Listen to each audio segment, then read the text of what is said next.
Okay, so this week we're on the second trigonometric homeworks questions. Trigonometric equations homework questions. Shall we start again? No, it'll be fine. Right. So solve for x in the range 0 to 180 sine 2x equals root 3 over 2. I could just bluff my way through it.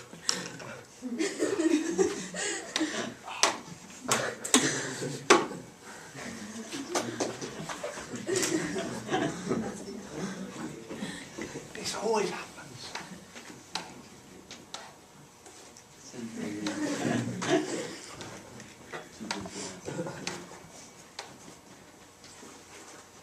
Right, so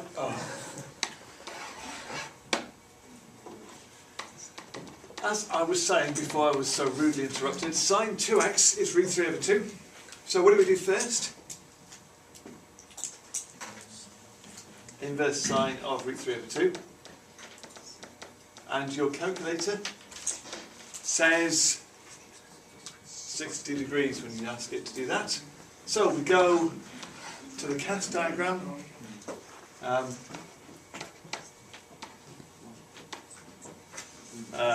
Crazy aardvark stops traffic, and we mark 60 degrees in the A, and it was sine and it was positive, so it's in the S quadrants. And as we measure round our angle, that takes us to there, so that's 120 as our second angle. Now normally we'd go around twice, wouldn't we, because it's 2x, but then we realise, aha, it's only between 0 and 180.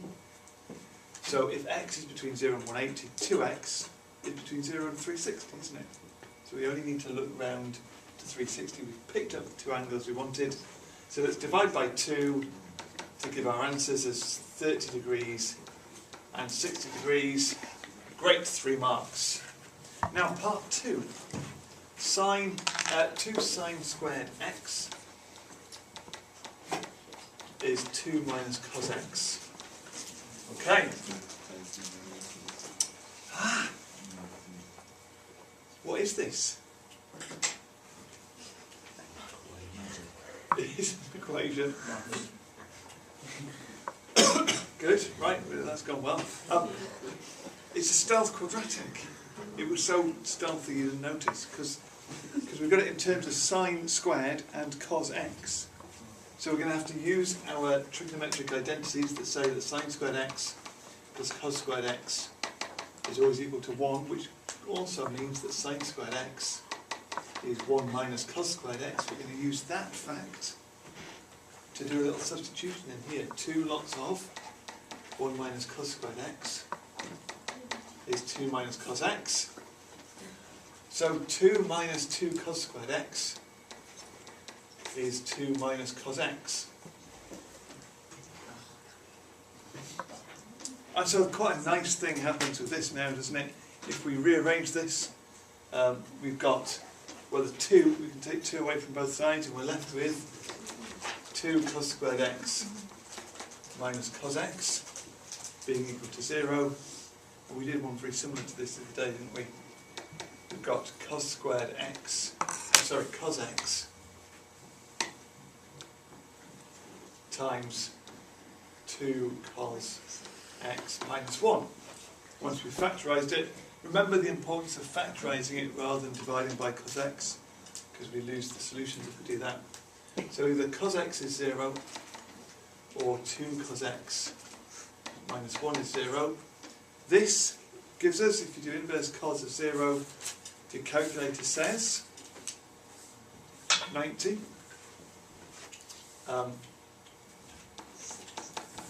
And actually, because we're only looking between 0 and 180, that's the only value we want, isn't it? Remember, the cos graph is doing that, so there's 90, there's 270, but that's outside the range that we're looking for, the domain we're looking for. So the other one, cos x is equal to a half. If we do inverse cos of a half, we get 60 degrees. And again, clap and shout today, or some other day if you want. It was positive, so we've got 60 there and 60 there, but we're only looking between 0 and 180 still, aren't we? That hasn't changed. So it's only the 60 we want. So our two answers are x being 60 degrees and 90 degrees. That is that. Tremendous. Everybody happy? Good.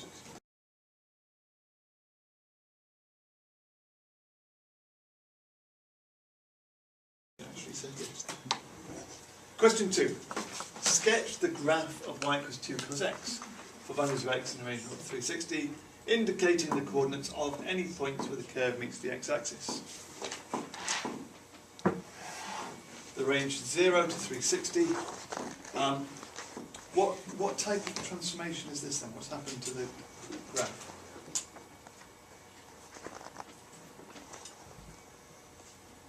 Go on, Ben. Twice as far, isn't it? It's the 2f of x one. It's the multiplying the whole thing. So a stretch, scale factor 2, parallel to the y-axis. So our graph is going to go like that, where that's 2. There's minus 2. Sorry, dear. It's all right, John. That was John.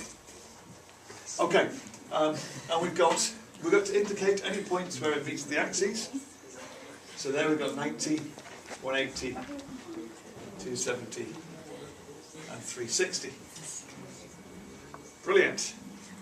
3 marks.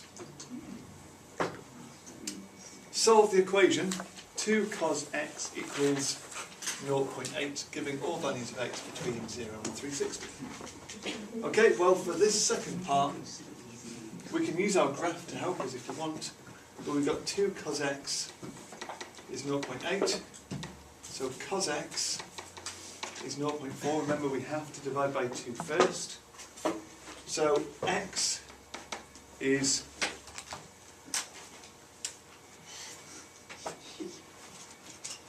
just exciting, isn't it? 66.4. The suspense that I managed to build up there. Okay. If we go, well, do we need to go to the cast diagram? We don't, do we? But we can do. Cos positive, so it's there and down there. And so it's going to be 66.4 and then all the way round to there, which takes us to 293.6.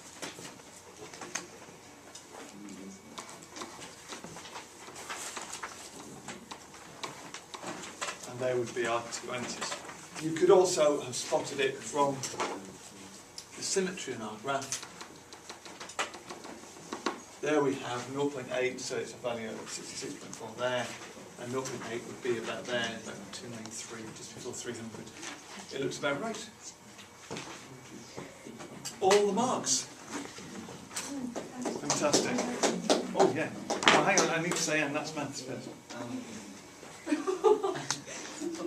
Don't give the applause too early. This has been chaotic. What with the board being wrong and John... Anyway, and that's maths.